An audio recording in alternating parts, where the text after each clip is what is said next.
dalam situasi seram itu, sosok itu bergumam pelan kepadaku. Tolong.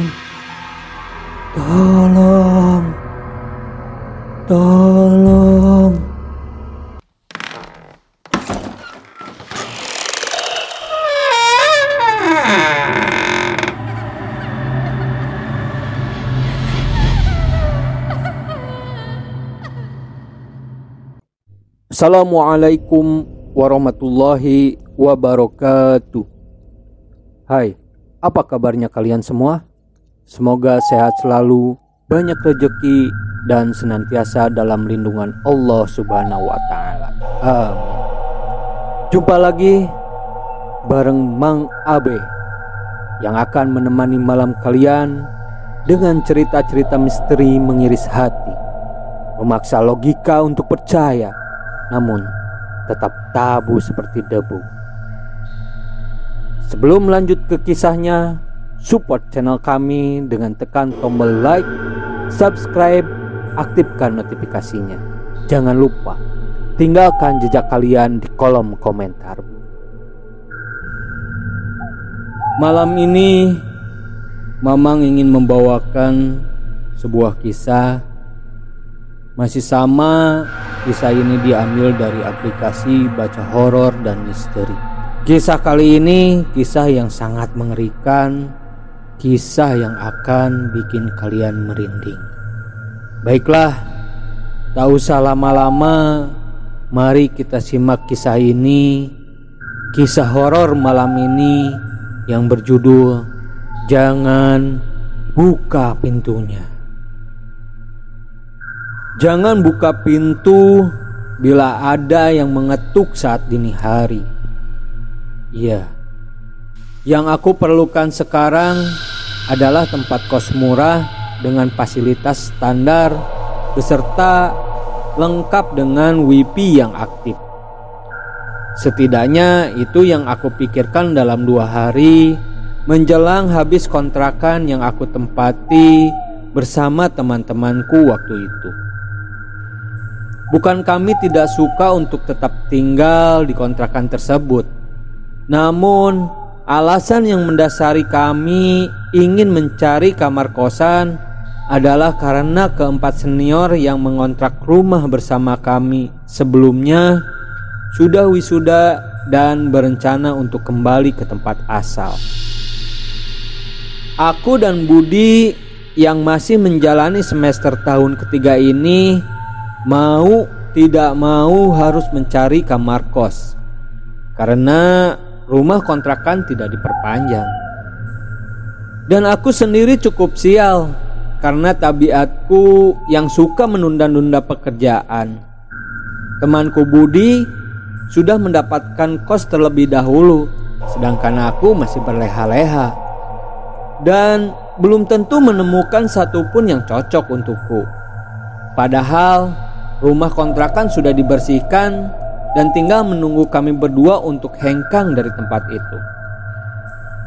Ah, kampret lu Bud. Sekalian apa? Kemarin gak bookingin 2 kamar sekaligus? Celaku pada Budi karena tidak sekalian mencarikanku kamar kos. Bukan begitu, Bay. Kemarin itu memang pas aku kesana kamarnya tinggal 1. Aku udah desperate banget ini. Soalnya susah nyari kosan belakangan ini. Jawabnya menghardiku sambil nyengir. Lu ada info kosan gak Bud? Tanyaku langsung kepadanya. Dia hanya menggelengkan kepalanya. Bentar. Kayaknya Nana kemarin kirimin aku info kosan cowok deh. Di sekitar Condong Catur bagian atas. Setelah Budi terkesiap karena ingat kiriman WhatsApp dari pacarnya. Dia scrolling smartphone-nya lalu kemudian menunjukkan kepadaku teks info kos untuk laki-laki tersebut. Oke lah, habis kuliah nanti gue langsung survei deh. Jawabku sumringah karena bebanku dalam mencari kosan baru sudah terangkat dari pundakku. Bukannya nanti siang ada kuliah Pak Anton ya? Tanya Budi memotong kalimatku yang belum selesai. Aku mencibir sembari menaik turunkan kedua alisku memberikan kode. Lu masih punya kopian surat dokter dari om lu itu kan? Gua minta lagi dong, jawabku sambil menepuk-nepuk pundak Budi. Dia menghela napas panjang dan singkat cerita, bertandanglah aku ke tempat di mana info kosan laki-laki itu berada. Sampailah aku di tempat kos yang dimaksud oleh Nana, pacar Budi dalam pesan chatnya itu. Kosan ini cukup besar dengan struktur bangunan yang mirip seperti asrama dengan 2 lantai, yang pintu-pintu kosannya menghadap keluar. Aku sendiri mendapatkan kamar yang bersebelahan dengan tangga naik turun dan pintu yang menghadap ke arah balkon. Dari situ aku bisa langsung melihat jalan kampung yang berada di depannya, yang merupakan rumah warung makan yang sangat ramai di siang hari. Dan kau boleh percaya padaku atau tidak, kosan ini harganya terlampau sangat murah karena bisa dibayar per bulan hanya dengan uang sekitar 350.000, dengan kamar mandi dalam dan wifi yang gratis. Pemilik kos adalah bapak yang mungkin berumur sekitar 50 tahunan yang terlihat sangat sopan dan santun. Tanpa pikir panjang, aku langsung menyewa tempat itu selama setahun penuh. Ini Pak, biaya kos untuk 1 tahun, ucapku sembari memberikan uang cash kepada pemilik kosan tersebut. Iya, terima kasih Mas. Di sini tidak terlalu ketat Mas aturannya. Boleh membawa tamu sampai jam 9 malam dan pintu harus dibiarkan terbuka, ucap bapak pemilik kos kepadaku. Oh iya Pak, saya kebetulan kuliahnya di UII atas. Jadi sepertinya teman-teman saya akan jarang main ke sini. Soalnya jauh dari daerah kampus. Hehehe, jawabku terkekeh.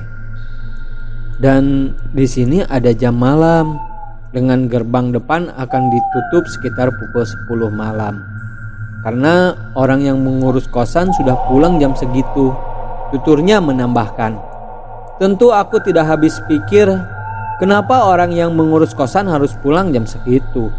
Padahal bukannya jam-jam 10 ke atas merupakan jam yang sangat krusial untuk menjaga kosan dari hal-hal yang tidak diinginkan. Terlebih biasanya yang memiliki jam malam adalah kosan perempuan. Sangat jarang kos laki-laki memiliki jam malam. Aku menggaruk kepalaku sembari meminta keringanan kepada bapak pemilik kos. Kalau misalkan saya minta kunci gerbangnya saja, bagaimana ya Pak? Soalnya saya sering ada acara di luar sampai malam. Saya janji gak akan macem-macem kok Pak, ungkapku merayu pemilik kos untuk memberikan duplikat kunci gerbang kosannya. Raut wajah Pak Kos seolah menunjukkan rasa khawatir dan keraguan. Tersimpan satu cerita bisu yang ingin ditutupinya dalam gelagatnya. Namun akhirnya dia memberikan juga duplikat kunci gerbang kepadaku. Singkat cerita, sudah terhitung selama 2 hari aku menempati tempat baru ini. Namun entah perasaanku saja atau bagaimana, kosan baru yang aku tempati ini agak aneh. Bukan karena struktur bangunannya yang tua, memang tampak membuat kosan ini memiliki kesan yang seram dan mungkin memiliki semacam cerita hantu atau apa. Tetapi untuk ukuran kos khusus laki-laki, tempat ini terlampau sangat sepi. Kalian yang pernah menjadi anak kos di tempat kos khusus laki-laki pasti tahu betul betapa biasanya kos semacam ini sangatlah ramai, terutama di jam-jam lewat 9 malam. Lelaki cenderung lebih berisik di malam hari, entah main game atau seru-seruan bersama teman-teman di kamar, berisik karena ada kawan yang mampir, atau berisik karena sang pacar kebetulan datang. Segala jenis kebisingan yang merupakan hal wajar untuk kosan laki-laki seolah nihil di tempat ini. Aku bahkan sempat berpikir, apakah kebanyakan yang bertempat di kos ini adalah anak rumahan yang baik-baik dan alim? Namun aku tidak terlalu peduli dengan hal itu dan tetap melakukan kebiasaanku yang sering nongkrong dan pulang malam. Hingga suatu malam yang dingin, aku dengan jaket kulit hitamku masuk ke parkiran kosan ini. Dengan santai, sekitar pukul 2 dini hari, setelah nongkrong bersama teman-teman di salah satu warkop kekinian di daerah Ridosono. Suasana kosan saat itu sangatlah mencekam dan sepi sekali.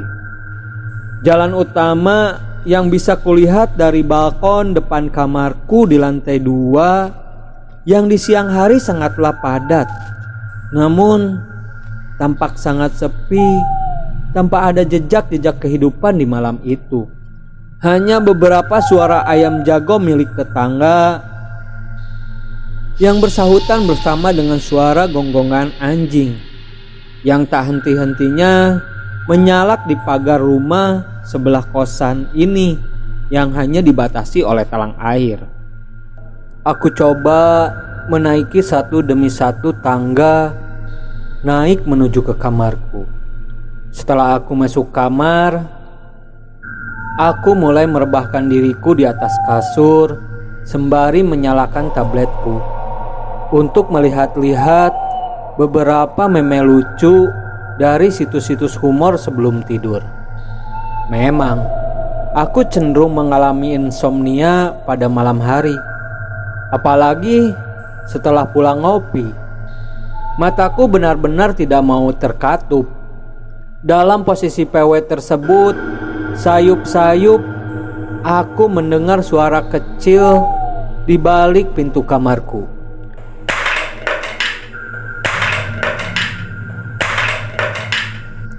Suara itu merupakan suara seolah-olah ada benda kecil yang sedang dilemparkan ke pintu kamar kosanku yang berupa kayu itu. Awalnya aku tidak terlalu menggubris karena kukira itu hanya semacam suara dahan-dahan pohon yang secara kebetulan terhembus angin dan mengguguh papan kayu atau apapun itu yang berada di balkon.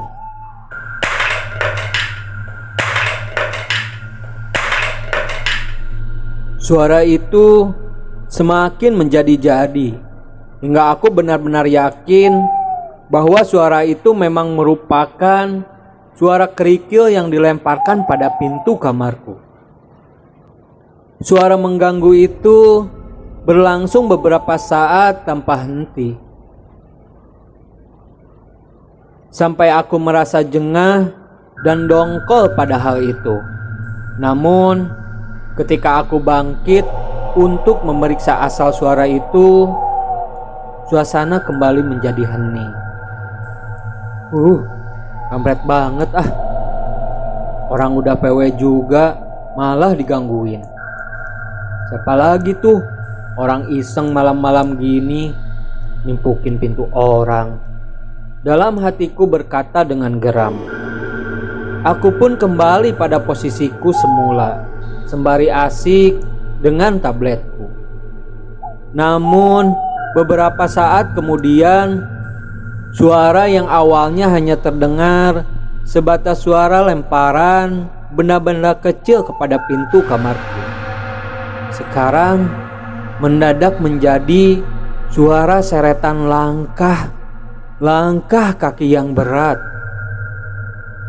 Karena kamarku berada tepat di samping tangga akses naik turun kosan ini, aku bisa mendengar langkah-langkah berat yang terdengar gontai tersebut menaiki tangga satu demi satu. Indra pendengaranku menajam bersama degup jantung yang bisa kudengar dalam sepinya malam itu.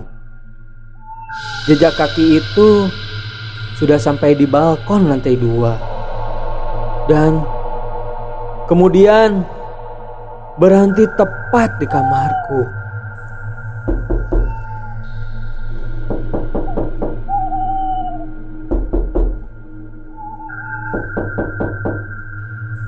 Terdengar suara kentukan pintu pelan di depan kamarku. Aku menelan ludah sembari beranjak dari tempatku sedang bersandar. Sayangnya, jendela kamarku adalah jendela yang entah kenapa oleh orang yang menempati sebelumnya ditempeli dengan potongan kertas koran. Jadi aku tidak bisa melirik siapa gerangan yang sedang mengetuk pintu kamarku waktu itu dari balik jendela.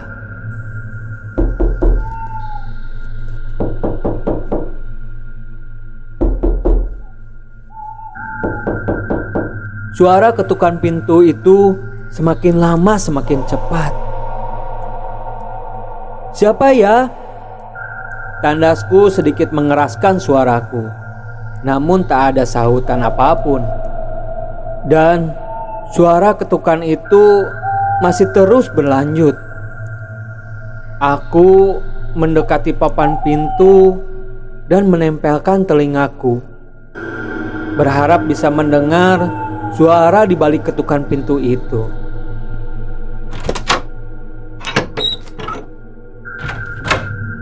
Engsel pintu bergerak-gerak yang menandakan siapapun yang di balik pintu ini ingin memaksa masuk ke dalam. Aku terkesiap tegas dan mulai muak dengan semua ini. Kuputar kunci pintu yang terpasang di lubang kunci pintu dan segera aku membukanya dengan cepat sembari mengeluarkan suara membentak. Apaan ini? Suaraku melirih dan keberanianku meredup. Kakiku tak bisa berhenti bergetar. Tremornya melemahkan nurani. Sosok yang kulihat di depan pintu itu bukanlah sosok manusia iseng yang sengaja mengetuk pintu di waktu dini hari. Matanya dengan urat-urat yang kotor melotot ke arahku. Di antara rongga-rongga matanya yang dipenuhi kulit-kulit gosong dan mengelupas. Bau darah yang amis dan anyir dengan disertai aroma pedas asap cengis dari sekujur badannya menggugah kengerian malam itu. Mulutku entah seperti kehilangan tuturnya. Aku ingin berteriak, namun terbungkam oleh mentalku yang mengecil seketika. Sosok itu merintih sembari tetap berdiri dengan badannya yang melepuh itu. Sosok itu merintih sembari tetap berdiri dengan badannya yang melepuh itu. Lidahnya terjulur dengan rahangnya yang tampak pengkar ke bawah. Dalam situasi seram itu, sosok itu bergumam pelan kepadaku. Tolong.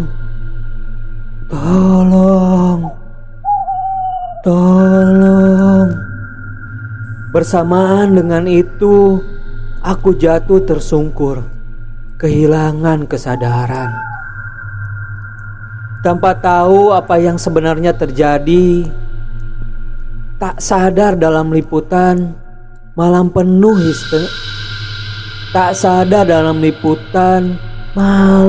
misteri dan pertanyaan-pertanyaan yang ingin ku cari jawabannya. Mas, bangun mas. Sebuah suara menyadarkanku. Aku yang tak sadar mulai meraih kewarasan diriku. Aku berhanyut sembari meraba-raba sekelilingku tanpa tahu apa yang hendak ku cari. Mas, tenang mas. Gak apa, minum aja dulu. Orang yang ternyata merupakan penghuni kamar sebahku itu menyodorkan satu gelas air mineral kepadaku. Aku meminumnya dengan segera. Aku mulai menenangkan diri. Seolah tahu dengan apa yang dilakukan, orang tersebut menepuk-nepuk pundakku dengan pelan sembari bertanya, apakah aku adalah penghuni kos baru di sini? Aku menganggukkan kepalaku, mengisyaratkan kata iya. Oh, pantesan. Berarti mas tadi malam bukain pintu pas ada yang ngetuk pintu ya? Seharusnya mas jangan buka pintunya, cuekin aja, kata orang tersebut yakin. Aku bertanya alasannya kepadanya, dan ternyata alasannya berhubungan dengan satu cerita hantu yang terkenal di daerah ini. Usut punya usut, alasan pemilik kos untuk memberlakukan jam malam di kosan ini adalah karena hal itu. Dulu sekali di depan kosan ini ada beberapa pohon rimbun, di mana pohon itu mulai semraut dengan kabel-kabel listrik yang ada di situ. Seseorang mencoba merapikannya tanpa berkonsultasi dengan pihak PLN terlebih dahulu. Naas. Nasib orang tersebut yang kemudian tewas tersengat listrik saluran kabel itu. Tidak ada seorang pun yang berani menolongnya. Orang-orang di sekitar hanya bisa menyaksikan orang tersebut menderita. Terguncang badannya, bergelayutan pada kabel listrik di sana, hingga sedikit demi sedikit badannya bersimbah darah dan gosong. Beberapa saat setelahnya, pihak PLN mulai membantu evakuasi korban bersama anggota kepolisian, dan kasus itu dinyatakan sebagai kecelakaan. Sejak saat itu mulai beredar kabar cerita hantu. Sosok orang yang tersengat aliran listrik itu sering menghantui rumah-rumah warga sekitar dan kosan ini dengan cara mengetuk-ngetuk pintu di waktu dini hari untuk meminta tolong. Semenjak teror hantu tersebut, seolah ada semacam aturan di mana ketika ada seseorang yang mengetuk pintu di waktu dini hari, maka sebaiknya tidak dibukakan, karena kemungkinan itu adalah hantu yang mati tersengat listrik tersebut, yang arwahnya tidak tenang di alam baka. Wallahu a'lam bishawab. Baik dulur-dulur Jejak Misteri ID, itulah kisah malam ini. Bikin Mamang merinding dan pastinya kalian juga pasti merinding. Mamang ucapkan terima kasih untuk kalian yang terus mensupport channel ini dengan cara subscribe, like, komen maupun share. Sekali lagi Mamang ucapkan terima kasih. Dan jangan lupa untuk selalu berdoa dimanapun kalian berada. Cukupkan sekian. Wassalamualaikum warahmatullahi wabarakatuh.